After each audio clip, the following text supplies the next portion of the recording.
இலாவுடைய definition மாபூது, யார் வணங்கப்படுபவன் தான் இலா. அப்போ மாபூதுடைய டெஃபினேஷன் அல்லம் சூறாலே அல்லாஹ் சொல்றான்.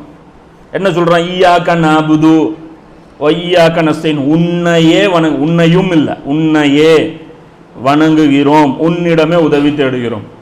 இந்த ஈயாக்க நஸ்தஈனை வச்சு தர்கா வழிபாடை நம்ம டேமேஜ் பண்றோம். இது நஸ்தஈன், அல்லாஹ்விடமே உதவி தேடுகிறோம். நீ எப்படி போய் மரத்துக்கிட்ட மட்டைக்கிட்ட கபருக்கிட்ட மற்ற அவுலியாக்கள்கிட்ட எங்கே போய் நீ உதவி தேடுறங்கிறோம்லாம். அப்போ ஈயாக்கா நாபுதில் நாம கோட்டை விட்டுருக்கோமே. அப்போ இந்த பாட்டில் நாம கோட்டை வச்சு இந்த ஷிர்கில் நாம செஞ்சுட்டு நாம தௌஹீத்வாதிகிற லேபிள் ஒட்டிட்டு இந்த ஷிர்க்கு தவறுன்னு நம்ம சொல்கிறோம். இது ஈயாக்கா நாபுதுன்னு என்ன அர்த்தம்? உன்னையை வணங்குகிறோமா, அரபியில் அதுதான் அர்த்தமா? இதுதான் அதான் சொல்லு. ஒரே ஒரு வார்த்தை நாசமாக போனது நம்ம வாழ்க்கை. ஈயாக்கா நாபுதுன்னு என்ன அர்த்தம்? உனக்கே அடிபணிகிறோம், அடிபணிதல் அல்லாஹ்வுக்கே.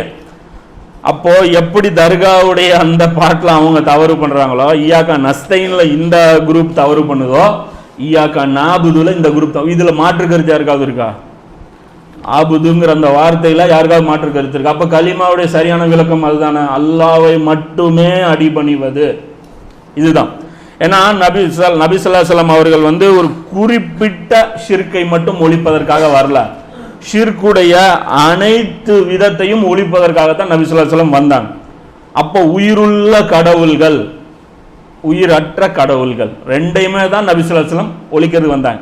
உயிர் இல்லாத கடவுள்கள் எது? சிலைகள், முன்காலத்தில் செத்து போன பெரியார்கள், மரம், கல், தூணு, கட்டடம், ஏதோ ஒரு சின்னம், இதெல்லாம் என்னது? உயிரற்ற கடவுள்கள்.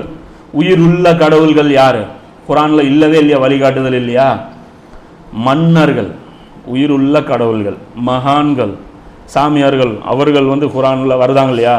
தம்முடைய பாதிரிமார்களையும் துறவிகளையும் கடவுள்களாக எடுத்துக்கொண்டார்கள். எங்கேயாவது பூஜை நடந்துச்சா? அவங்களுக்கு பூஜை நடந்துச்சா? இல்ல.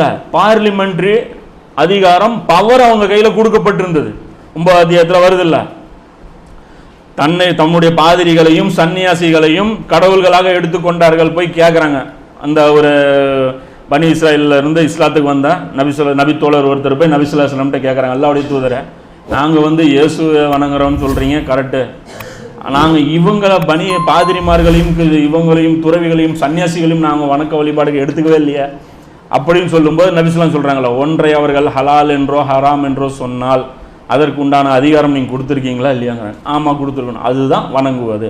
அப்போ இவ்வளவு தெளிவாக நபி